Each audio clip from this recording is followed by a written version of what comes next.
Olá, paz do Senhor, espero que você esteja bem. Nesse vídeo nós vamos falar sobre o espírito de Jezabel, vamos falar um pouco, sobre essa influência espiritual. Sabemos que Jezabel foi uma mulher, mas o seu nome segue caracterizando uma manifestação espiritual demoníaca. Eu tenho um livro chamado Expondo as Estruturas, o trono por trás de Jezabel. Nesse livro eu trago uma profundidade maior sobre esse tema, mas nesse vídeo quero dar apenas uma introdução, falar um pouco sobre características e influência também desse espírito maligno que nós devemos ficar atentos, tá? Então vamos ler 2 Reis, capítulo 9, versículo 30 ao 33, que diz o seguinte: Depois Jeú veio a Jezreel, o que ouvindo Jezabel, pintou-se em volta dos olhos e enfeitou a sua cabeça, e olhou pela janela. Quando Jeú entrava pela porta, disse ela: Teve paz, Zinri, que matou seu senhor?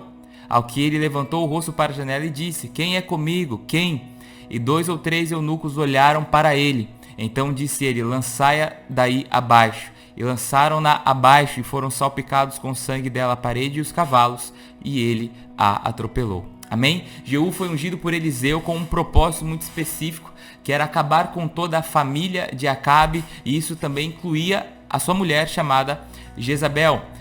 Jezabel, sabendo que Jeú estava a caminho dessa missão, ela pinta os olhos, enfeita a cabeça a fim de seduzi-lo, de pará-lo de alguma forma. Isso já nos começa a mostrar algo muito interessante, porque isso nos aponta uma característica de manipulação de Jezabel. O espírito de Jezabel atua através do encantamento e através da manipulação.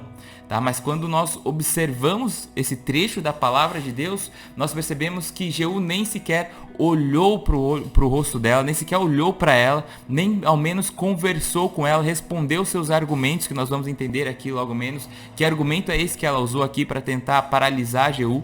Mas Jeú mandou lançá-la lá de cima da sacada. E Jeú não tolerou o encantamento dessa mulher e nem se deixou distrair de sua missão.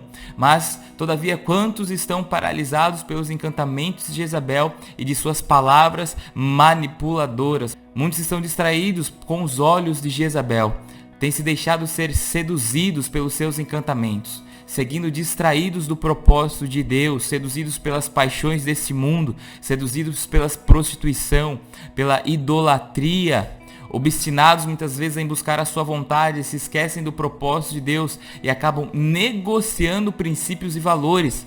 Muitas vezes Jezabel, o espírito de Jezabel, ele traz esse caráter de manipulação, de contaminação, mas também de prostituição, não somente física, mas também espiritual, onde nós negociamos os nossos valores.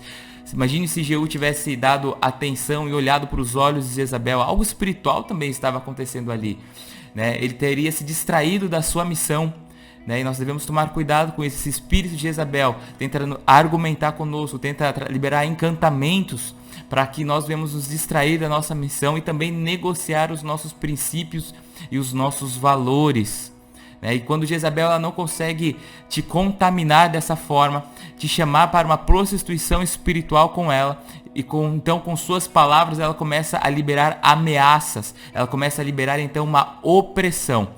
Jezabel ela tem essas duas faces, o espírito de Jezabel, a boazinha, a que tenta seduzir através da bajulação, da manipulação, do encantamento, da compra de favores, enfim, mas ela também tem a sua outra face, a face oculta de Jezabel, que é o quê? Que é a raiva, que é a ira, que é a violência, que é a destruição, que é a morte, Então quando ela não consegue te seduzir com a parte boazinha, com os olhos pintados, com esse tipo de encantamento, então ela libera ameaças, começa a liberar maldição, palavras contrárias, orações contrárias, assim como ela fez com Jeú, o chamando de Zinri, Ela tenta ali o ameaçar, liberar um medo, um terror sobre ele. Então ela muda a estratégia também. Ao mesmo tempo que ela libera, ela manifesta a sua face de sedução, ela também acaba expondo a sua outra face, que é a face da destrutiva, da malvada, vamos dizer assim.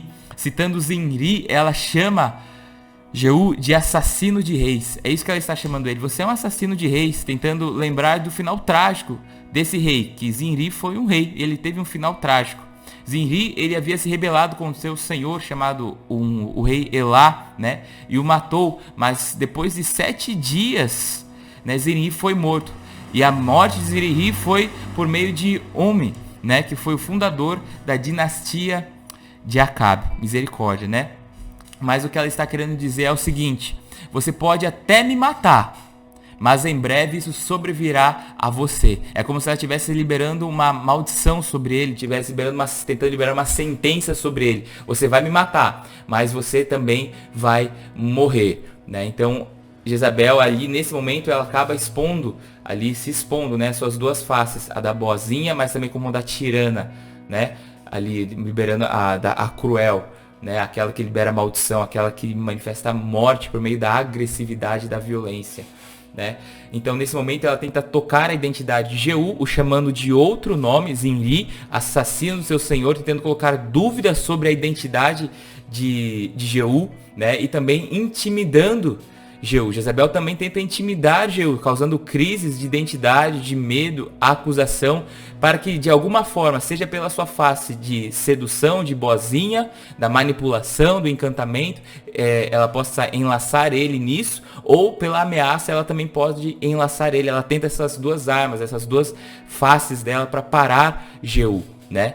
Tentando trazer ali, através da violência, nesse caso, da ameaça, né, vamos dizer assim, tocando a identidade, causando dúvidas e crises e medos sobre Jeú. Assim como ela fez com Elias, né, ela tentou fazer com Jeú novamente. No livro aqui eu falo, né, sobre Jezabel e o ministério profético, eu falo como ela tenta atuar sobre o ministério profético, trazendo morte sobre o profético, né, trazendo crises de identidade sobre os profetas, né, liberando opressão, liberando morte, assim como ela tentou fazer com Jeú aqui agora, né, tentando seduzi-lo, mas também liberando uma ameaça sobre ele, tentando trazer sobre ele uma crise de identidade. Mas Jeú, focado na missão, tendo discernimento espiritual ali, com certeza, ele nem olha para Jezabel e nem responde às palavras dela, mas ele se posiciona e não tolera essa influência espiritual. E assim nós devemos ser também como Jeú, não devemos flertar com esse espírito maligno, devemos cortar pela raiz, né? A começar dentro do nosso coração. Será que eu tenho sido manipulador?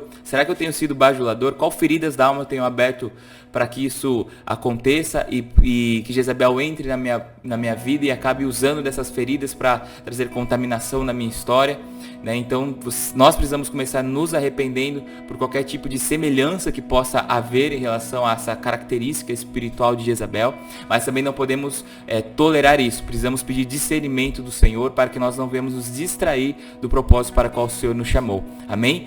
Deus abençoe, espero que você tenha entendido esse breve vídeo sobre esse tema e até mais.